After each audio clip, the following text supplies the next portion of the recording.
Fire away. Obviously, the win is the most important stat, but if you're looking at things a quarterback will accomplish throughout the course of a game, scenario, situations, whatever, where does like the end of the half drives, like Lenore's had two of, obviously, last week, where does that rank in like things you can do well and like say, hey, that's a good sign? Yeah, the NFL, what we would do is we'd break down a couple things. We'd go take all your 2-minute drills, all the third downs, and everything you did in a messy pocket. And that's where we'd start. And we'd look at your win-loss record. And so when you go back and you look at that game, you go back and you say, all right, let's check out these 2-minute drills. Made a lot of good plays and had some big third downs in those 2-minute drills to get us down there and give us a chance to win the game. So, from that standpoint, as a quarterback, we got a lot to improve on still, and he played well. But those are statements. Those are 2-minute things where you have a chance to have the ball within the half, and it's not just the talent. You see poise, confidence, preparation. Moment not being too big versus a really good opponent because they were really good on defense and their pass defense was good. It's a really good defensive line, and to be able to take us down there and get points and win an SEC home game was big.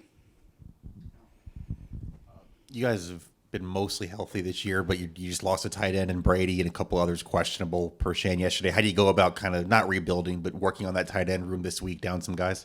Yeah, you got to find your best 11. And sometimes that looks different from game to game. I remember the Jacksonville State game last year. We had to play. We're in 31 personnel and 20 personnel and 31 personnel. We had DK, who obviously helped because he was so intelligent. He could do so many different things. So you take the pieces that you have that are healthy. And the unfortunate thing about coaching is you don't know on Monday. You don't, and then all of a sudden you got to figure out, and then you're juggling. Hey, do we have him? Do we not have him? Do we put this play in for him? If he's not here, that's not a good play. Making sure that, if it's a tight end, if it's a running back, how everything else fits together. And those are the puzzle pieces we got to deal with a little bit this week with being nicked up.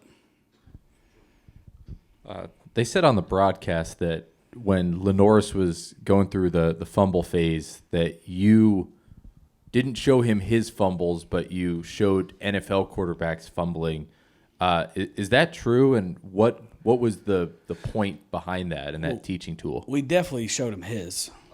Yes, so I had to get on those guys because they heard that wrong. He saw it, and it wasn't a fun meeting, and it's not fun when we have to shut the door and watch those things. It's hard because it's technique.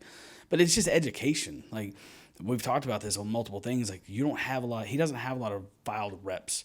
He doesn't have a lot of reps banked. So when you can show them other people, it's just another way to emphasize something. Sometimes you say something differently and it hits their brain differently, even when you're talking about a progression or how to read a coverage. Like, sometimes the best thing a coach can do is kind of figure out how each person's mind works. And I don't talk to Lenoris the same way I talk to Spence, and I didn't talk to Spence the same way I talked to Robbie Ashford or Jay Cutler or other people. Jay Cutler, I've told you guys this story.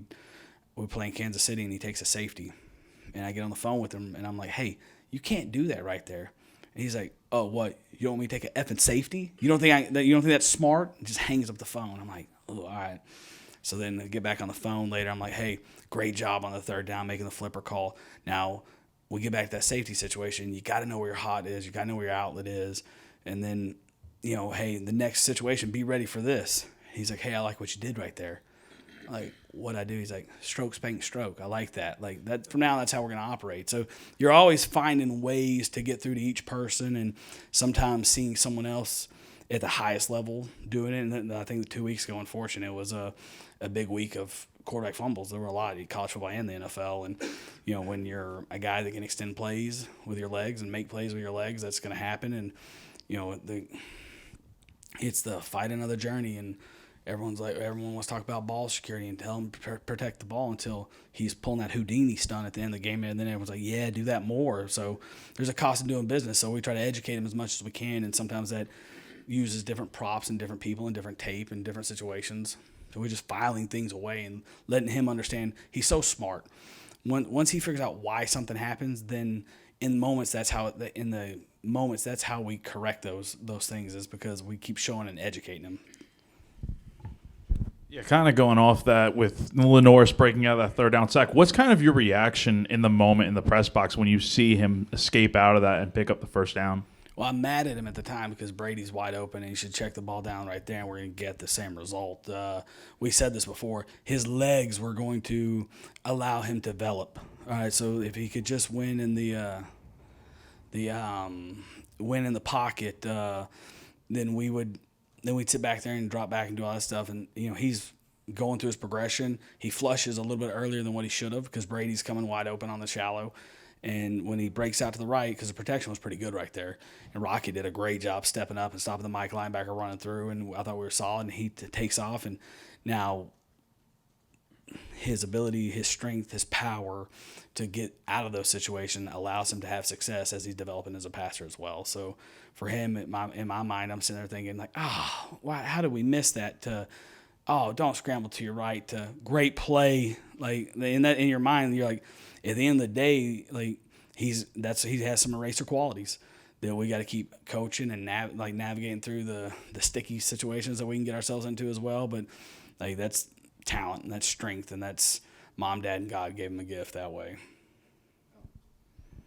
Obviously had multiple wide receivers step up in big moments the other night. How have you seen that room just really continue to develop this season? Yeah, I've been really proud of how they've worked. And Nick Harbor, go back to, he makes some big plays to catch the ball, but he also draws 2 holding calls. Well, why does he do that? Because he's learned how to practice. And he runs hard at practice every day. And now you get this big guy that makes a couple plays, but now he's running away from people. Well, you get these DBs that want to grab him to slow him down. So to me, it's the development of and learning how to practice. And when you practice the right way, it shows up on game day. So it doesn't surprise you when they make these plays. Like Nick's still a work in progress, but he's also growing, and he's also doing the things we need to see for him to continue to get better. And because he's working the right way. Told him after the game, like, hey, all that hard work from now till then and dealing with outside noise and expectations, like we know who you are and you know who you are. You keep working and you just keep working and you keep coming to work every day and just doing the right stuff, and success is going to follow. So I'm happy with the way those guys, I think Coach Frey's done a really good job of teaching these guys how to practice and what it looks like to practice the right way. The run game has been much improved the last couple of weeks, and obviously a lot of that is the offensive line, some of that's Rocket. But what are the conversations like with you and Coach Elliott as offensive coordinator and run game coordinator when you guys are designing a game plan every week? Those guys get together, Coach Teasley and the guy that probably doesn't get enough credit for those things, Ryan Yurchek on the offensive staff, and he and I sit and we talk about the run game. We go tell him, hey, this is what we're thinking. And then Coach Teasley and Coach Blackwell and Coach Elliott, they meet on their own, and we kind of merge our ideas and thoughts together. And it's I'm not the coordinator that's gonna, like, a lot of people come in, hey, here's the run list. That's not me. Like, I'm gonna have my hands involved in everything. So for us, like, I need to see it through my eyes, because you can't say, hey, here's a list of plays. Well, I don't know. You take someone else's list and you're like, when do I call this? When do you like this? Why do you like this? So it's the staff coming together, kind of figuring out, like, hey, this is what we're thinking. This is what y'all were thinking. And we try to merge it to make it the best we can. You got to be on the same page that way with how we're going to use personnel groupings and how we use most offensive line guys like Coach Teasley and Coach Elliott. They see the box and they don't see outside the box. They don't see safeties, and most of them don't want a motion. I like the motion. I like to shift. I like to move people around and use your pieces the right way. So sometimes it's them just saying, hey, we like inside zone. Got it. Thank you. Hey, we like one back power. Got it. Appreciate it. And then we'll go build the formations and make them look the way we need to. And because on top of that is you're trying to tie everything in together. And so you're trying to make it look like, all right, how do our play passes look? How does this tie into the triple options? How do we have enough gap scheme inside zones when they start moving and creating bare fronts and stemming and all those things? So it takes everyone on the offensive staff kind of to start seeing it the same way. And then so it just happens with, I'm in Coach Teasley's office back and forth all day, saying like, hey, what about this? What about that? It's just from the run game standpoint. Like, I'm sure Tease gets irritated with me because he and I are probably late night guys, and a lot of conversations happen after everyone's gone. And I'm walking into Lonnie's office saying like, hey, what about power? He's like, do we need another one? And I'm like, yeah, we might need it. And it happens when most people are out of the building, and it's he and I just grinding tape and trying to figure out the best plays we can run that week. Obviously, you and Beamer, everyone's kind of talked about Lenoris being very mature, and I don't doubt that. I can see that. That's obvious. But at the same time, he's 19 years old and is on social media. Do you at all ever have to talk to him, kind of work through the emotions of seeing, like, people who were basically crapping on him week one and are now bowing down for him, and sort of what that process is like off the field? Yeah, we started that process last year. He goes out and plays against Furman, and does some good things, and he just feels how fast people jump on board and want to pat you on the back and tell you how good you are. That's not how society works. Like, it's what have you done for me lately type environment, crowd, what you want to say. So for us, it's educating them. It started last year. And, yeah, you don't really understand that when you're 18, when you first get here and you're like, oh, man, this is pretty cool. I'm the backup quarterback, and I play behind a really good player. And when I went in against Furman and Vanderbilt, I played well. And now everyone's like, oh, I'm the future. I'm the next man up. Like, I'm a baller. And he is a baller. But it's also there's going to be hard times that are going to come in this thing. And so you're going to get punched in the mouth playing quarterback. It's the hardest position in sports to play because of that. So then you start the year, and we don't start the way we want against ODU. We didn't play the game we wanted to play at that position. And he was nerved up, and it was his first time to be a starter. And so he's going through that process. And I kept telling him, like, hey, like, it's going to take time. Yeah. And you don't know what it looks like. You don't know what it feels like until you have to go do it. And then I'm sure in his mind there were doubt at some point. And he and I have had a lot of conversations when it's just me and him. And I'm going to keep those conversations private about what this position looks like and the successes that I've seen people have and the guys I've coached versus some of the dark moments that I've been a coach in some major media markets, Chicago, New York, Cleveland, Miami. These are hard places to be the quarterback in. And so to just keep educating him. And then all of a sudden you go and you get punched in the mouth against Ole Miss. And we didn't play well offensively. And he and I didn't perform the way we need to perform to help our team win. And then for him then you got to make a decision at that point. Like, how am I going to practice? Do I believe in myself? And then how tough am I? The strongest people in the world are the people that can control their own mind. And so then you go back to work, and you lose a game like Ole Miss, and on Tuesday you got to get in the huddle again, and you got to make everyone in that huddle believe as an 18-year-old, 19-year-old that you're the best quarterback for that team to go win. It's hard, and when you got to look at your teammates and call a play like it's the best play ever called, and like you're going to go execute this thing. And for Lawrence, it talks so much about his character and his mental toughness to be able to go out and do that, and then come back and just keep playing and just stay focused on the process. And then you got Steve over here that wants to give him every award this week. So then yesterday I have to grab him after practice and get after him pretty good, because it's like, hey, look, you earn these awards, and that's awesome, but it doesn't matter if you don't play well this week. And you just keep preaching that to him, and he's like, I know what you're going to say. I go, no, you don't, because Steve hadn't told him yet, hadn't had an opportunity to tell him that, hey, you got this, and that. And I was like, you don't know, because there's more coming. And it doesn't matter. It's rat poison unless you go play well this week. This is the most important game. This is a championship game. Like, you have to focus on that every week. And so he is old. He has an old soul. He is mature. Some people would say boring.